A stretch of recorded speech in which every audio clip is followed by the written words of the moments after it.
High students, আশা করি ভালো আছে। অনেকদিন পর আবার তোমাদের সাথে আসলাম। তোমরা অবশ্যই জানো যে কিনা এই কিছুদিন আগে যে তোমাদের ভিডিওগুলো ছেড়েছি তার থেকে এটা একটা অন্য ধরনের। আমি আজ ক্লাস 11-এর ইংলিশের first chapter project and astrologers day এর উপর একটা আমি ভিডিও বানাচ্ছি। তোমরা এটা দেখো। তোমরা এবার জানো প্রথমে ক্লাস 11-এর ফার্স্ট সেমিস্টারটা হবে কিনা এমসিকিউ টাইপ, এবং সেকেন্ড সেমিস্টারটা থাকবে কিনা বড় কোশ্চেন। আবার 12-এও তাই ফার্স্ট সেমিস্টারটা থাকবে এমসিকিউ টাইপ, সেকেন্ড ইউনিট মানে সেমিস্টারটা থাকবে হচ্ছে বড় কোশ্চেন। তোমাদের এবার সব এমসিকিউ টাইপ কোশ্চেন আসবে, তাই তোমাদের প্রথমেই গদ্যটা বা পদ্যটা সমস্ত ভালো করে পড়তে হবে, ওয়ার্ড নোটসটা জানতে হবে। যেমন এখানে দেখো শুরু হয়েছে আর কে নারায়ণের লেখা অ্যান অ্যাস্ট্রোলজার্স ডে। এটা শুরু হয়েছে দেখো এইভাবে: পাঞ্চুয়ালি at mid day he opened his bag and spread out his professional equipment which consisted of a dozen cowrie shells, a square piece of cloth with obscure mystic charts in it, a note and a bundle of Palmayer writings. অর্থাৎ সময় মতো দুপুরবেলা সে তার ব্যাগটা খুললো আর তার পোশাক পেশার সমস্ত সরঞ্জাম বিছিয়ে নিল, যেগুলির মধ্যে ছিল একটা 12টা কড়ি, একটা চৌকো কাপড়ের টুকরো যাতে অস্পষ্ট রহস্যময় কিছু ছক্কাটা ছিল, একটা নোটবই আর একটা বান্ডিল আর তালপাতার পুঁথি। এরপরেই দেখো তোমাদের আছে কিনা একটু ওখানকার প্রাকৃতিক পরিবেশটা সম্পর্কে দেওয়া আছে, এবং সেখানকার পরিস্থিতি কিরকম, এবার সেখানে কিরকম লোকজন আসে। যেমন কসমস বা ডালিয়া ফুলের ডাকির দিকে মৌমাছি যেমন আকর্ষণ বোধ করে, তেমনি অ্যাস্ট্রোলজারের কাছেও সমস্ত লোকেরা ভিড় করতো ওই হাত দেখানোর জন্য। এবং ওই উনিও সমস্ত ধরনের, এখানে উনি ছাড়াও আরো অনেক ওষুধ বিক্রেতা, এছাড়া কিনা ওই পুরনো লোহালক্কর বিক্রেতা, ম্যাজিশিয়ান, সস্তা কাপড়ের নিলামদার, এরাও সমস্ত ব্যবসা করতো। এবং কোনো লাইট ছিল না, এবং মিউনিসিপ্যালিটির লাইটে ওরা ওই সমস্ত ব্যবসাটা চালাতো। এবার বাদাম বিক্রেতাও ছিল, সে নানা ধরনের বাদামের নাম দিয়েছিল বিভিন্নভাবে। এখানে গল্পচক্রে দেখা যায় ওই অ্যাস্ট্রোলজার একবার তার গ্রামে একটা লোককে মেরে কুয়োতে ফিরে আসে, কুয়োতে ফেলে দেয়। তখন এই কুয়োতে ফেলে দিলে পরে সে মনে করে যে সে মরে গেছে। এই ভয়ে সে ওই গ্রাম ছেড়ে চলে আসে। এখানে এসে সে জ্যোতিষীর গণনা কাজ শুরু করে। কিন্তু পরবর্তীকালে দেখা যায় ওই স্ট্রেঞ্জার অর্থাৎ গল্পের আরেক ক্যারেক্টার গুরুনায়ক, সে আবার ফিরে আসে ওর কাছে হাত দেখাতে। কিন্তু ওই অ্যাস্ট্রোলজার তাকে চিনতে পারে, কিন্তু গুরুনায়ক তাকে চিনতে পারে না। তাই জন্য গুরুনায়ককে তখন সে বলে তুমি এবার থেকে সাউথের দিকে ভ্রমণ করবে, তুমি আর এখানে আসবে না। এবং বলছে যে তাহলে আমাকে যে মেরে মারতে চেয়েছিল সে তাহলে কি হবে, সে লরি চাপা করে মারা গেছে। আসলে কিন্তু এটা মিথ্যা কথা, কারণ সে নিজেকে বাঁচাতে এটা বলেছিল।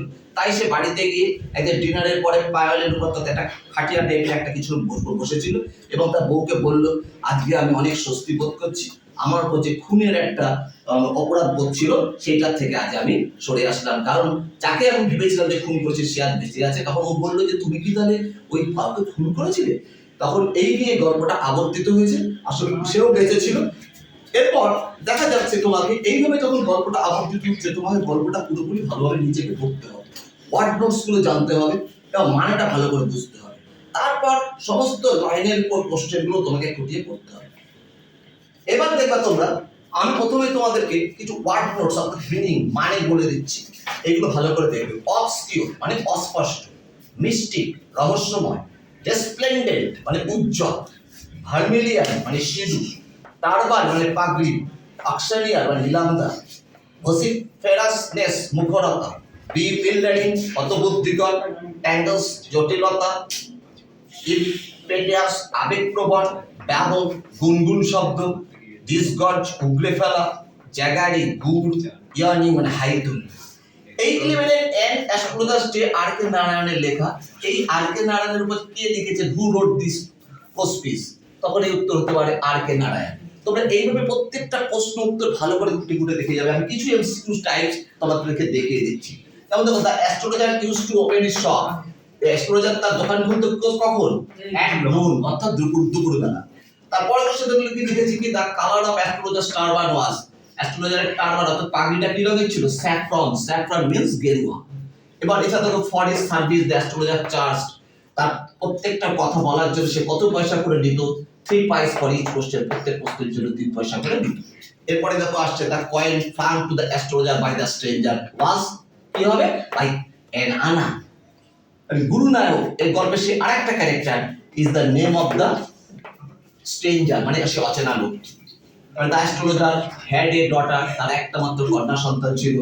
The astrologer forbade Gurunayak to travel southward, astrologer ওকে বলেছিল গুরুনায়ককে যে তুমি যাতে দক্ষিণের দিকে চলে যাবে, অর্থাৎ এরা উত্তর দিকে আসলে পরে তো জ্যোতিষীকে দেখতে পেয়ে যাবে, যে চিনতে পারে তার ওর জীবন বিপর্যয় আছে। তাই where did the astrologer see after his ডিনারের পরে সে কোথায় বসতো? অন দ্য পায়ল, পায়ল মানে একটা খাটিয়া টাইপের চাল পায়, সেটার উপর বসতো। দ্য নাটস ভেন্ডার মানে বাদাম বিক্রেতা ব্লিউ আউট হিজ প্লেয়ার, এই ব্লিউ আউটের এখানে আন্ডারলাইন করা আছে, আন্ডারলাইনের মধ্যে ফেজাল ভাগ করতে হয়। ব্লিউ আউট মানে কি? নিভিয়ে দেওয়া, অর্থাৎ কিরা এটা হচ্ছে এক্সটিংগুইশন, এক্সটিংগুইশ। এটা তো ব্লো আউট হওয়ার পরে এক্সটিংগুইশ হতো, ব্লিউ আছে পাঁচটা, তাই এক্সটিংগুইশ ইভি দেওয়া। এরপর দেখো একটা জিনিস হচ্ছে ম্যাচিং। ম্যাচিং হচ্ছে কিনা খুব গুরুত্বপূর্ণ একটা ভাইটাল পর্ব, এটা তোমাদের ভালো করে জানতে হবে। ম্যাচিং মানে মেলানো, কলাম এ আর কলাম বি। কলাম এ তে এক নম্বর আছে দেখো cowrie shells, palmyra writing, square piece of cloth আর forehead। আর কলাম বি তে আছে obscure mystic charts, dyed with ash and vermilion, a dozen of, a bundle of, এগুলো।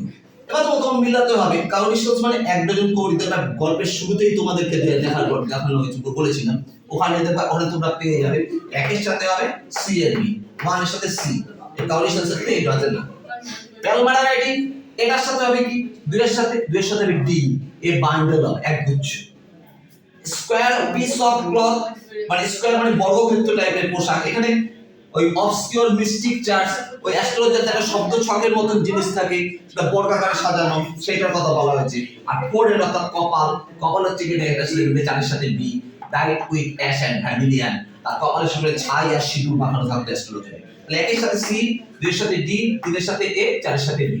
এইভাবে তোমরা সমস্ত গল্পটা ভালো করে খুঁটে পড়বে এবং সমস্ত মানে জানবে। প্রত্যেকটা লাইনের উপর তোমাদের প্রশ্ন আসতে পারে। এই জন্য এই 10টা কোশ্চেন তো যথেষ্ট নয়, তবু এটা ধারণা দিলাম, এটাতেও তোমরা অনেকটা উপকৃত হবে। তোমরা এরকম ভাবে প্রত্যেকটা গল্প তোমরা ভালো করে পড়ে তার মিনিং জেনে এবং তারপরে তার প্রশ্ন উত্তরের দিকে যাবে। আশা করি তোমরা এটা অনেক উপকৃত হবে। আর তোমরা যদি এর থেকেও ভালো ভিডিও পেতে চাও, তোমরা আমার সাথে যোগাযোগ করবে। কারবালা প্রাইমারি স্কুলের পিছনে ভূমদার কোচিং সেন্টার, ভূমদার কোচিং সেন্টারের পক্ষ থেকে সুমিত বিশ্বাস বলছি। আমার ফোন নাম্বার 9830537199। তোমরা এইরকম ভাবে যদি তোমরা আরো ভালো তোমরা ভিডিও পেতে চাও, তোমরা বেশি করে লাইক, সাবস্ক্রাইব এবং শেয়ার করবে। আশা করি তোমরা বুঝতে পেরেছো। আগামী দিনের জন্য তোমাদের শুভেচ্ছা রইল। Tata, bye, good evening.